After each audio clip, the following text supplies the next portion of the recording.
कि जब आप काम करोगे और आपको लगता है कि आप अच्छा काम कर रहे हो और स्टिल आपको लोग क्रिटिसाइज कर रहे हैं, तो आपको उससे घबराना नहीं है, बल्कि यह सोचना है कि मेरी तो कामयाबी होगी।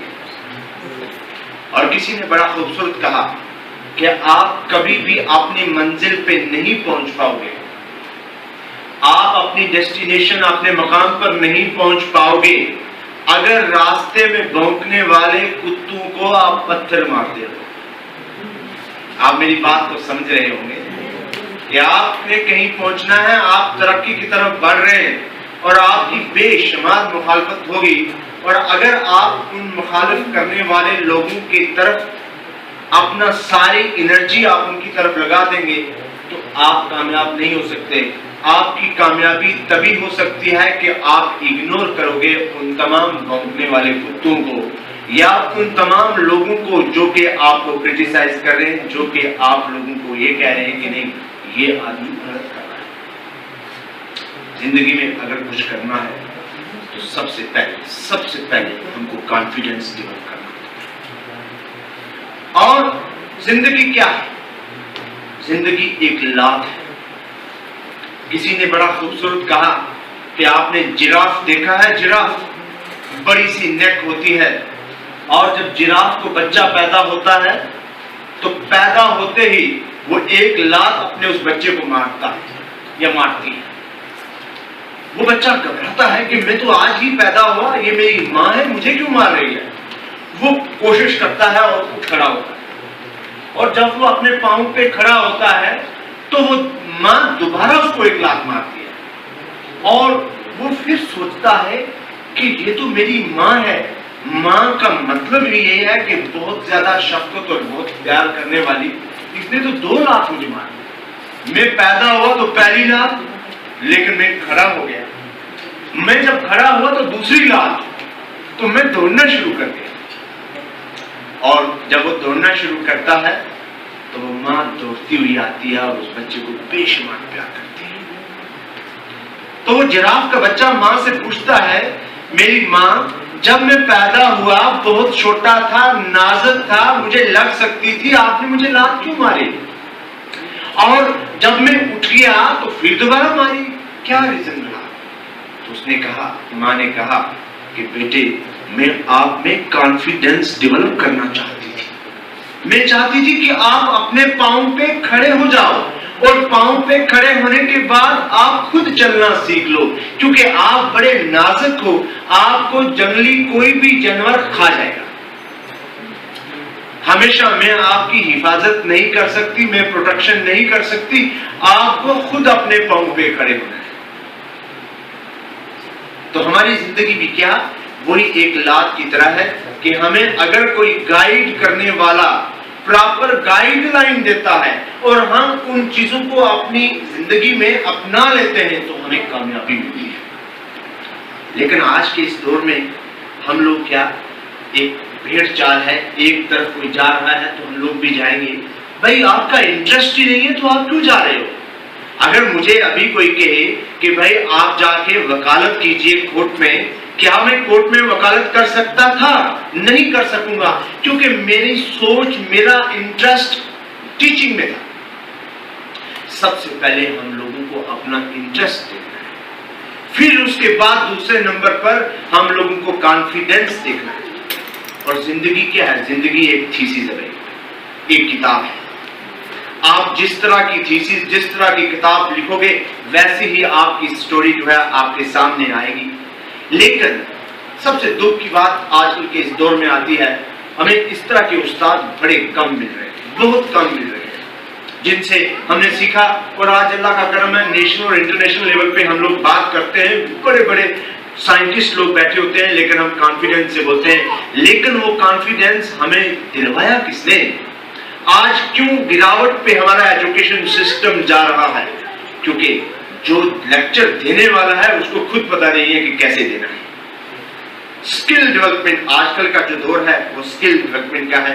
हम लोगों को पता ही नहीं है कि किस तरह से किसी मैसेज को प्रोपेगेट करना है, और उस मैसेज को खाली यहाँ पे सुनाना नहीं है। भाई, मुझे आज भी याद है, मैं हॉस्पिटल के पास में रेडियो स्टेशन से आ रहा हूँ, और मेरे सर जा रहे हैं, हमें इंग्लिश पढ़ाया करते थे। मेरा एग्जाम हुआ 5 बजे, सर मुझे मिले तो मुझसे पूछा कि एग्जाम कैसा हुआ। मैंने कहा सर बहुत अच्छा, मैं तो बहुत पढ़ के गया था। तो इन्होंने पूछा अभी सवाल कोई याद है? मैंने कहा नहीं सर अभी कोई याद नहीं है। तो उन्होंने कहा ये तो भाई आपने तो इस तरह रखा था कि कोई चीज रोक के रखनी है और उसको वॉमिट कर देना है। भाई उस तरह की नॉलेज का कोई फायदा नहीं है। जब तक हम लोग अपने आप को टेक्निकली साउंड नहीं करेंगे, जब तक हम लोग किसी चीज में पूरा कॉन्फिडेंस डेवलप नहीं करेंगे और जब तक हम लोग अपनी पूरी कंसंट्रेशन किसी में नहीं देंगे, मुझे नहीं लगता कि उस मिशन में या उस चीज में हमें कामयाबी हो सकती है। नंबर 2 जो यूथ के लिए सबसे बड़ी बात रहती है, सिलेक्शन ऑफ प्रोफेशन। हम लोग हैफजटली हम कहते हैं कि हम ये भी करेंगे, वो भी करेंगे, ये नहीं करेंगे। नहीं, ऐसा नहीं होता है। आपको सिलेक्शन करनी है कि हम किस प्रोफेशन में कामयाब हो सकते हैं और किस प्रोफेशन का स्कोप है, क्योंकि जो कंडीशंस हैं हर एक एरियाज की वो डिफरेंट है। रिक्वायरमेंट क्या है और अवेलेबिलिटी क्या है, सस्ते में कौन सी चीज हो रही है और क्वालिटी की हो रही है और किस चीज का स्कोप है। हम लोगों को सबसे पहले इस चीज का रिसर्च करना है। हमने देखना है कि प्रोफेशन हमको कौन सा डेवलप करना चाहिए। देखिए बात टैलेंट की है ना, टैलेंट बाय बर्थ होता है, आपको पैदा होते ही टैलेंट मिलता है। स्किल डेवलपमेंट जो है वो आप सीखते हो, अडॉप्ट करते हो, एक्वायर करते हो लोगों से, लोगों को देख देख के। मैंने जैसे अभी कहा कि सर को हम लोग देखते थे, हम इनको वॉच करते थे कि ये किस तरह से बोलते हैं, क्या क्या अल्फाज, क्या क्या वर्ड्स यूज करते हैं और किस तरह की इनकी प्रेजेंटेशन है। तो हम उसको अपनी जिंदगी में कोशिश करते थे कि अपनी जिंदगी में उन चीजों को डाल लिया जाए। और लेकिन एक बात याद रखिएगा, कभी कभी मैं दिल्ली में था सर, तो जब मैं रिसर्च कर रहा था सर, तो वहां पे मैंने कहा कि चलो पार्ट टाइम के लिए हम कोचिंग ज्वाइन करते हैं, कुछ पढ़ाते हैं तो थोड़ा बहुत पैसा आएगा तो उससे हमारा सिस्टम चलता रहेगा। बड़ी खूबसूरत बात है। जब मैं गया सर आकाश में थोड़ी देर 8 महीने में काम किया, मैं गया तो वहां पे जब 3 दिन का वहां पे मेरा उन्होंने डेमो रखा और 4th डे मुझे डायरेक्टर ने कहा कि आप कल आ जाइए, कंटिन्यू कीजिए। तो मुझे ऑफिस में बुलाया तो वहां पे 2 लोग थे, बड़े सीनियर लोग बैठे थे। उन्होंने कहा मेरे सामने, उन्होंने कहा कि भाई आप अपना रिजल्ट खराब करें, ये कल का लड़का आ गया है और हम इतने हमारा तजर्बा इतना बड़ा एक्सपीरियंस है, तो आप इससे क्यों कर रहे हो, ये हमारा सिस्टम खराब हो जाएगा। तो मैंने बड़े प्यार से, बड़ों की इज्जत करनी चाहिए, मैंने उनको कहा सर कि आपने कंप्यूटर देखा है जब बना था? ये कौन सी क्वेश्चन कर दिया भाई आपने, कंप्यूटर मुझे पता है बैबेज ने बनाया और कंप्यूटर, मैंने कहा कितना बड़ा कंप्यूटर था? हाँ जी वो तो पूरे घर इतना कंप्यूटर था। मैंने कहा आज कितना है? 1 चिप। मैंने कहा आज टेक्नोलॉजी 1 चिप है तो आपको भी नहीं, हमको तो वही पुराने वाला कंप्यूटर चाहिए क्योंकि वो पुराना है, वो मार्केट में आ चुका है, वो आजमाया हुआ है। आज तो फिर लोग कहेंगे तू बेवकूफ इंसान है यार, वो पुराने की बात करते हैं। फिर मैंने दूसरी बात कही एक जगह, मैंने कहा एक डॉक्टर के पास पेशेंट चलेगी और पेशेंट ने क्वेश्चन कर दिया कि मैं तो इलाज आपसे तब करवाऊंगा, आपने तजर्बा दिखाइए, एक्सपीरियंस दिखाइए। और हम लोग भी सोचते हैं, हम भी किसी डॉक्टर के पास जाते हैं, हम कहते हैं भाई कोई नया डॉक्टर नहीं होना चाहिए, कोई ऐसा डॉक्टर हो जिसने ऑलरेडी कोई 2, 4, 500 पेशेंट्स को देखा हो, इलाज भी हुआ हो, ठीक भी हुआ हो। तो उसने क्या कहा, उसने डॉक्टर ने पेशेंट को कहा कि भाई इधर आओ, और खिड़की के पास जाके पर्दे साइड किए और कहा उस तरफ कब्रिस्तान था, कहा ये मेरा तजर्बा है, ये जो कब्रें देख रहे हैं ये सारा मेरा तजर्बा है कि जो मेरे पास है वो इधर ही गया। तो वैसा तजर्बा भी नहीं होना चाहिए। मैंने कहा ना कि आजकल के इस माहौल में आप इतने लोग आए हैं, क्यों प्रोफेसर जी.एल. शर्मा साहब को नेशनल लेवल पे जाना जाता है? क्योंकि इन्होंने जिंदगी को फोकस किया, एक मिशन लिया। ये तालीम को ये कॉलेज में पढ़ाने के लिए नहीं आते थे कि मुझको 40 मिनट की क्लास लेनी है और सिलेबस फिनिश करना है, नहीं, ये बच्चों के कैरियर को, उनकी लाइफ को चेंज करने के लिए आते थे। आज इसलिए हम लोग दिल से, मैं इमोशनल हो गया था जब मैं स्टार्टिंग में आया तो मेरी आंखों में आंसू आ गए थे इनको देख के कि मैं सच कह रहे कि आज हम पाँव पे खड़े हुए तो ऐसे लोगों के, ऐसे उस्तादों की वजह से। और हमें बड़ों की रिस्पेक्ट करनी चाहिए। अब बड़ों की रिस्पेक्ट में थोड़ा सा यहीं पे बड़ों की रिस्पेक्ट एक कहूँ कि वो बड़ी खूबसूरत बात मैंने शायद आपको पहले भी सुनाई थी। पाकिस्तान का एक शायर कहता है कि एक बार स्कूल में मास्टर था, और पंजाबी में है तो मैं उसको पंजाबी में ही आपसे नरेट करूंगा। तो मास्टर के पास दो बच्चे थे, एक का नाम था अकरमिया और दूसरे का नाम था जावेद। तो वो एक बार जावेद अकरम लेट आया, तो मास्टर ने पूछा, ये तेरा पिंड है, ये नाल स्कूल है, तू आज आया दो टलियां कसा के तो तू हूं जासे लगता तुड़ा के। तो अकरम ने जवाब दिया, मास्टर जी जावेद ने अंधेर पहुंचाई दी है, अपनी मां को मारता तो डाटा मारता। आज सवेरे उसकी मां आई सी, अखां विच अथरू, बुल्ला विच खून, हाथ सुजे दे से कहन लगी, पुत्र अकरमिया ये रोटी मेरे बच्चे वास्ते ले जाए, सवेरे वो भूखा चला गया। ये होती है मां। लेकिन क्या आज हम मां बाप की रिस्पेक्ट करते हैं? हम आज कहते हैं कि सोशल इवल्स के खिलाफ हमने बात करनी है। अरे भाई सोशल इवल आए कहां से? सबसे बड़ा सोशल इवल अगर जिंदगी में आजकल है, जो कारण बन रहा है, जो सोर्स बन रहा है, वो ये बन रहा है कि हम लोगों ने पेरेंट्स की और बुजुर्गों की इज्जत करना छोड़ दी।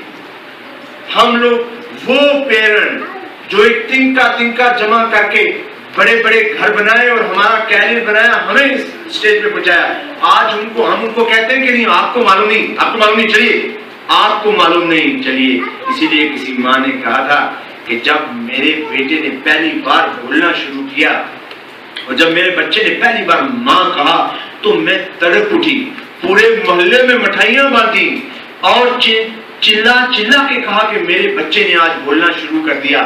लेकिन आज वही बच्चा जब बड़ा होकर बोलता है तो वे सहम जाते हैं। ये हमारे माहौल है, ये हमारा आजकल का सिस्टम है, और हम कहते हैं कि हम इस तरह के सोशल इवेंट्स को सोसाइटी से नहीं पाएंगे। ये किसका रोल है कि कौन है जो इस तरह की चीजों को आगे आएगा, लीडर बन के खड़ा होगा और कहेगा कि नहीं हमको खड़े होना है और इन तरह की बुराइयों को इस समाज से निकालना है? वो आप जैसे नौजवान, क्योंकि आप मुख्तलिफ एरिया से आए, पूरे डिस्ट्रिक्ट से आए, आपको इस तरह के मैसेज को कैरी करना चाहिए और घरों में जाके बताना चाहिए कि भाई हमको अपना एरिया, हमको अपनी तहसील, हमको अपनी स्टेट, हमको अपनी कंट्री को साफ करना है। आज हम स्वच्छता अभियान की बात करते हैं। मैं भी एनएसएस का, अभी मेरे को जख्म भी लगी, सुबह से हम लोग कुछ चला रहे थे कॉलेज में, आज हमारा चल रहा है 24 को हमारा एनएसएस डे होता है तो उसकी सेलिब्रेशन भी हो रही है। लेकिन मैं कहता हूँ यार ये एक्सटर्नल सफाई है, ये तो एक्सटर्नल जख्म लगे हुए जो दिखते हैं, जो अंदर जख्म लगे हुए हैं हमारे माहौल में, जो बिल्कुल टर्माइट्स की तरह हम लोगों को खा रहे हैं, उनके खिलाफ भी बात उठाओ ना, उसको भी साफ करने की जरूरत है। हमारे माहौल को, ये एक्सटर्नल माहौल नहीं बल्कि हमको इंटरनली जो हमारा माहौल खराब हो रहा है उसको भी हमको साफ करने की जरूरत है। और दूसरे नंबर पर एक बड़ी खूबसूरत किसी ने एक बात कही थी कि भाई आप कोशिश करो कि तुम दुनिया में रहो, कोशिश करो कि तुम दुनिया में रहो, दुनिया तुम में न रहे। क्योंकि जिस तरह एक कश्ती होती है ना, कश्ती आपने देखा कि वो जब पानी में रहेगी कश्ती और वो चलती रहेगी, लेकिन जब वो पानी कश्ती में आ जाएगा तो वो डूब जाएगी। तो हम लोगों को वैसा नहीं करना है कि हम लोगों को पानी को आने देना है और हमारी कश्ती डूब जाए। हमको जिंदगी में अगर कुछ करना है, और दूसरे नंबर पर देखिए कभी कभी कुछ लोग क्या करते हैं, अरे भाई मैंने तो कल मर जाना है, मैं किस लिए करूं? देखिए क्या कह रहा है कि मैंने तो कल मर जाना है, मैं क्यों करूं? और दूसरा क्या कहता है कि भाई मुझे तो कल मर जाना है, मुझे कुछ करके जाना है। तो हम लोगों को एक मिसाल पैदा करनी है, हमें कुछ ऐसी चीज करनी है कि जिससे कोई दूसरे को फायदा हो। और जिंदगी क्या है, एक दिन जाना है, वो हमारा ईमान है, आप लोग भी जानते हैं, वो हर एक रिलीजन में है कि एक दिन मरना है। लेकिन जिंदगी के जीने का मकसद होना चाहिए। मकसद का मतलब क्या है कि हम लोगों को कुछ ऐसे काम करने चाहिए, ऐसी स्ट्रेटजी बनानी चाहिए कि जिससे हम अपने समाज के लिए, अपनी सोसाइटी के लिए, अपने घर वालों के लिए, अपने शहर के लिए, अपनी रियासत के लिए और अपने देश के लिए कुछ काम कर सकें और कोई दूसरा नहीं करेगा। देखिए कभी भी डिस्करेज नहीं होना है, नेगेटिव थिंकिंग आपके दिमाग में कभी नहीं आनी चाहिए। और 3 खूबियां इंसान को बाकमाल बनाती हैं, 3 खूबियां। आप जिंदगी में आज पहली बार मैं आपसे बात कर रहा हूं कि 3 खूबियां इंसान को बाकमाल बना देती हैं। हर एक बंदा उसकी एग्जांपल देता है। सबसे पहले ठंडा दिमाग। आपकी सोच इतना ठंडा हो कि कोई कुछ कह रहा है, गालियां दे रहा है, देने दो, कब तक देगा, जब थक जाएगा तो खुद चुप हो जाएगा। ठंडा दिमाग। दूसरे नंबर पर मीठी जबान, ये कुछ भी करवा सकते हो जब आपकी जबान मीठी हो। और तीसरा नरम दिल। प्यार के सामने कोई भूखा है तो आप तड़प जाओ। तो 3 चीजें जब किसी में होंगी, आपका ठंडा दिमाग, मीठी जबान और नरम दिल। मुझे एक याद आ रहा है कि एक बार एक अच्छा अमीर आदमी बुलेट पे आता है और एक रेस्टोरेंट में चला जाता है। रेस्टोरेंट वाले को ऑर्डर देता है कि मेरे लिए खाना लेके आओ। 3-4 किस्म की अच्छी वैरायटीज के लिए उसने ऑर्डर दे दिया और खाना उसके सामने लग जाता है। सामने शीशा और शीशे में बाहर देखता है कि एक औरत और एक बच्चा बैठे हुए हैं और दिल उसका नरम था, वो तड़प गया और जाता है और उनको उठा के लाता है, वहां बैठाता है। बिठाने के बाद वो जो खाना खुद अपने लिए लाया था वो उस औरत को और उसके बच्चे को खिलाता है।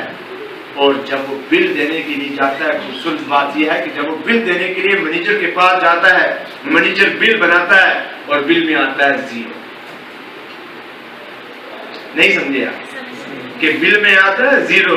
तो मैनेजर कहता है कि ये दिल सिर्फ आप ही को दिया हुआ। इस तरह के आपने जिंदगी कहां देखी? पुंछ में गरीबी नहीं है, हमारे जम्मू कश्मीर में गरीबी नहीं है। आप ऐसे जगह देखिए, कितने लोगों को सर फीड करते हैं, बताते नहीं है। सच में ऑनेस्टली कितने लोगों को केएस बन गए वो हम लोगों को मालूम है सर। और जिंदगी में अगर कुछ मिलना है तो किसी से, ये टेम्परेरी लाइफ है। हम लोग हमेशा अपनी सारी की सारी एनर्जी लगा देते हैं कि इसने कुछ कर लिया, इसको किसी तरह से गिराओ, इसको गिराओ, इसको गिराओ। ये नहीं सोचते कि अगर कोई ऊपर जा रहा है, यार हमको भी कुछ ऐसा काम करना चाहिए कि जिसकी वजह से कल लोग हमको भी याद करें। लेकिन ऐसा नहीं है। हमारे माहौल में इस तरह के लोग आ चुके हैं, इस तरह के हालात बन गए हैं कि हम हर पॉजिटिव को नेगेटिव में कन्वर्ट करते हैं और उसके बाद लोगों को दिखाने की कोशिश करते हैं कि ये ऐसा हो रहा है या ये ऐसा किया जा रहा है।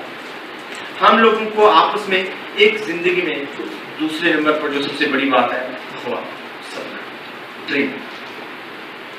हमने कभी, मैं जब भी आज भी स्टूडेंट से पूछता हूँ, कैरियर काउंसलिंग की बात भी करते हैं, एक सुपर 30 का कैरियर काउंसलिंग का चला रहे हैं, हम स्टूडेंट से पूछते हैं कि आपका कैरियर क्या, आपने क्या सोच के रखा है? सर अभी देखेंगे। कॉलेज में हम लोग पूछते हैं सेमेस्टर 1, 2, 3 के बच्चे, सर अभी सोचा नहीं है, अभी डिसाइड नहीं किया है। भाई नहीं, कुछ नहीं कर सकता वो इंसान जिसने कोई अपना फ्यूचर, अपनी मंजिल ही डिसाइड नहीं किया है। आप 4 पौड़ियों पे पाँव रखोगे तो गिर जाएगा इंसान। आपको अपनी मंजिल, आपको अपनी जो मकाम है ना, फाइनल स्टेज, वो आपने सिलेक्ट करके रखनी है, तभी आप कुछ करोगे। क्योंकि फिर एक रास्ता बनाओगे आप उसके पहुंचने का। जब आपकी मंजिल ही नहीं है तो फिर आप इधर से इधर, इधर से इधर, ऐसे सांप की तरह गिरते रहो। हम लोगों को मंजिल अपना, मैंने पहले कहा कि ख्वाब लीजिए, सपने लीजिए, ड्रीम लीजिए, पॉजिटिव कैरियर के रिलेटेड। और किसी ने बड़ी खूबसूरत बात मैंने आपसे शायद पहले भी शेयर की कि मेरे एक दोस्त थे, वो पर्स में हमेशा हेलीकॉप्टर का एक फोटोग्राफ रखते थे। मैंने उनसे पूछा कि सर आप ये हेलीकॉप्टर का फोटोग्राफ, जहाज का एक फोटोग्राफ क्यों रखते हैं? तो उन्होंने कहा कि मेरा ड्रीम है, मुझको ये खरीदना है। मैंने कहा सर आप खरीदेंगे, आपके पास पैसे कहां से आएंगे? उन्होंने कहा कि भाई मैंने जहाज का ड्रीम लिया है तो कम से कम मारुति तो खरीदूंगा, और अगर मैं मारुति का फोटो लेके चलता तो मुझे साइकिल खरीदनी थी। तो हमारी सोच बड़ी होनी चाहिए, हमारा सपना बड़ा होना चाहिए, तब हम लोग जाके किसी जगह पे पहुंच सकते हैं। और जिंदगी में दिखावा नहीं होना चाहिए, टारगेट होना चाहिए लेकिन दिखावा नहीं होना चाहिए। क्योंकि ये जिंदगी जो है ना, जिंदगी उस्ताद से ज्यादा सख्त है। क्योंकि उस्ताद क्या करते हैं, उस्ताद हमें देते थे, सर भाई बच्चों ये सवाल नंबर 1 याद करके आना, कल आपका इम्तिहान दूंगा। उस्ताद क्या करता है, वो पहले सबक देते हैं फिर इम्तिहान लेते हैं, लेकिन जिंदगी इम्तिहान लेकर सबक, ये फर्क है हमारी। तो हम लोगों को हर चीज के लिए तैयार रहना है। और देखिए मेरी बात, हमने जिंदगी में बड़ी परेशानियां देखी, मेरे गुरु जानते हैं, लेकिन कभी भी अपने चेहरे को मुरझाया हुआ हमने नहीं रखा। हम हमेशा एक टारगेट लेके चलते हैं और कॉन्फिडेंस लेके चलते हैं, क्योंकि जिंदगी में कुरान में आया है कि वतइज़्ज़ु मन तशा वतुज़िल्लु मन तशा बियदिल खैर, कि अल्लाह जब चाहे जिसको जिंदगी दे, मौत दे, इज्जत दे, जिल्लत दे, देने वाला हो, तो फिर किसी से क्या डरना। हम यहाँ पे हैं, हमको मालूम नहीं कि हम नीचे तक पहुंचेंगे। जब हमें ये मालूम ही नहीं है नीचे तक, तो फिर लालच किस चीज? हमारी जिंदगी जो है वो नीम की तरह होनी चाहिए, नीम के पेड़ की तरह। उसकी हर चीज का कहीं ना कहीं मेडिसिनल वैल्यू है, कहीं ना कहीं उसका फायदा होना चाहिए। हमारी जिंदगी इस तरह के कांटेदार झाड़ियों की तरह नहीं होनी चाहिए कि उससे दुनिया को नुकसान पहुंचता रहे, बल्कि फायदा होता रहे। और जो दौलत हम लोग कमाते हैं ना, हम लोग दौलत कमाने के लिए अपनी सेहत को भी लगा देते हैं, और फिर बाद में क्या करते हैं, बताओ क्या करते हैं? और सेहत को बनाने के लिए वो दौलत लगा देते हैं। तो मुझे बताओ किस लिए? आज हम जमा कर देंगे आने दो 1 2 3। मेरे एक और प्रोफेसर साहब थे, नाम नहीं लूंगा ना, सच जानते हैं। तो मुझे मिले एक बार, मैंने कहा सर आपके पास पैसे कितने हैं? यार याद ही नहीं है मुझे कहाँ कहाँ जमा करवाए गए। तो मैंने कहा सर अब क्या फायदा,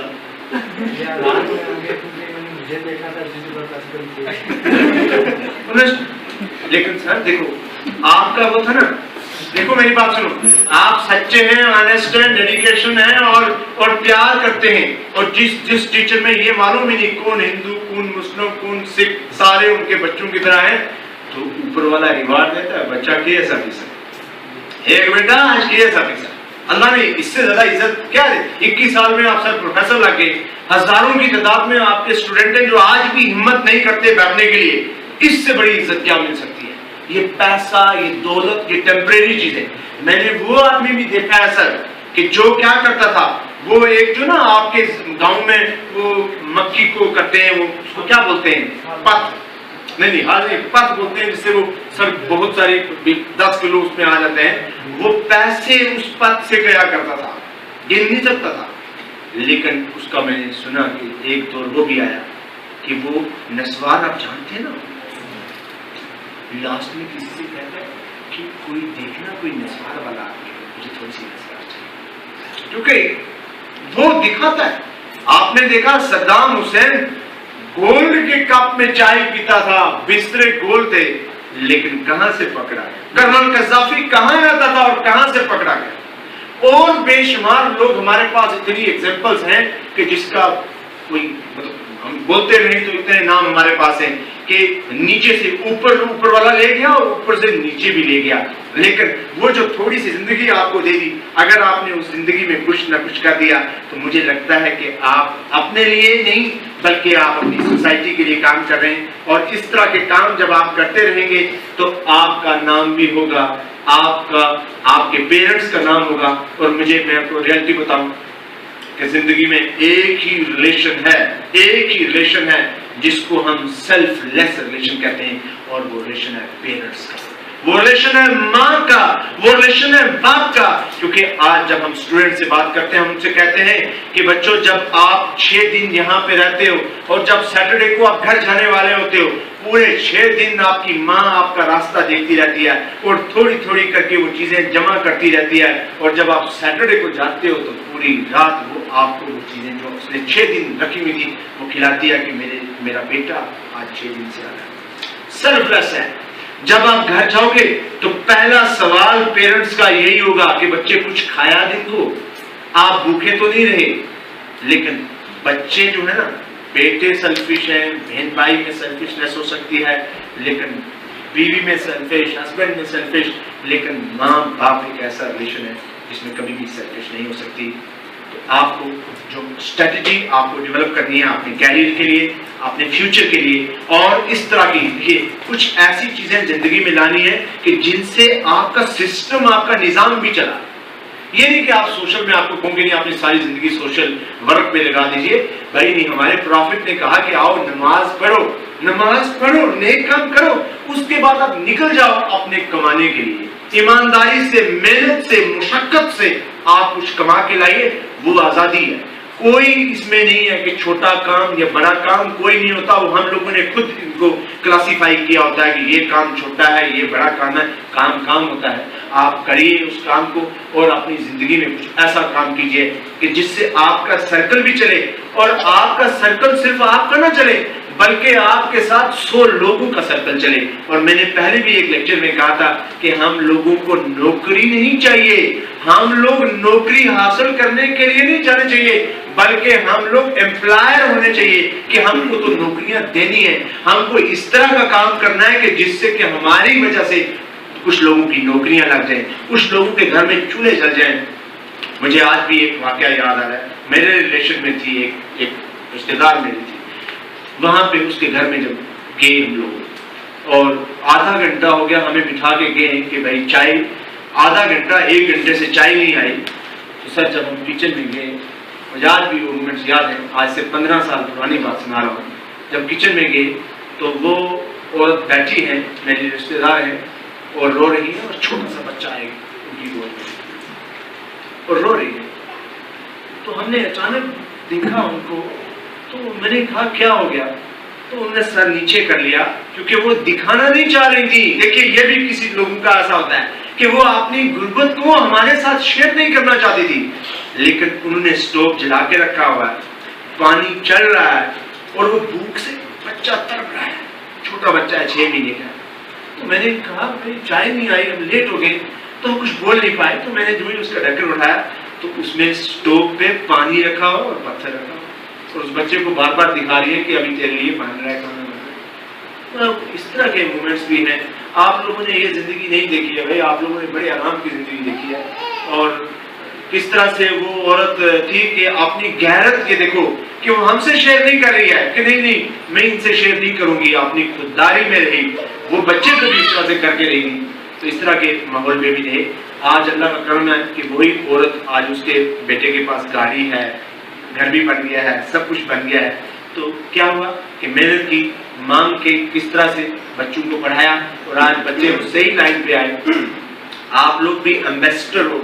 आप सिर्फ यहाँ से कोई मैसेज आप लेके जा रहे हो तो वो अपने लिए मैसेज नहीं लेके जाना, बल्कि एज ए एम्बेसडर आप यहाँ का मैसेज, यहाँ से मैसेज लीजिए, और अपने कैरियर के साथ साथ में अपने सोसाइटी में जितने भी इस तरह के लोग हैं उनकी मदद कीजिए। NYK का मतलब ही यही है कि आपको सोशल वर्क करना है, लोगों की हेल्प करनी है, लोगों का टेक्निकली साउंड करना है, कुछ इस तरह के प्रोफेशन डेवलप करने हैं। देखिए बहुत सारी स्कीम्स हैं, शायद आपको 3 दिन अभी चलना है, तो 3 दिन में कोई आएगा, डिफरेंट लोग आएंगे, आपको स्कीम्स बताएंगे। उन स्कीम से आप उन स्कीम का फायदा लीजिए, अपने ग्रुप्स बनाइए, कम्युनिटीज बनाइए, कॉलोनीज बनाइए, और उनमें आप काम स्टार्ट कीजिए। उसमें आप लोग लीडर बन के काम करोगे, आपके साथ में 10 लोग और जुड़ेंगे, आपका घर का निजाम भी अच्छा चलेगा, और आपके साथ में 10 लोगों के घर का निजाम चलेगा, और वो लोग भी आपको दवा देंगे। और ये तमाम चीजों को, मैसेज को लेके जाना है। और नंबर 2 पर जितने सोसाइटी में ईवल्स आपकी बात आ चुके हैं,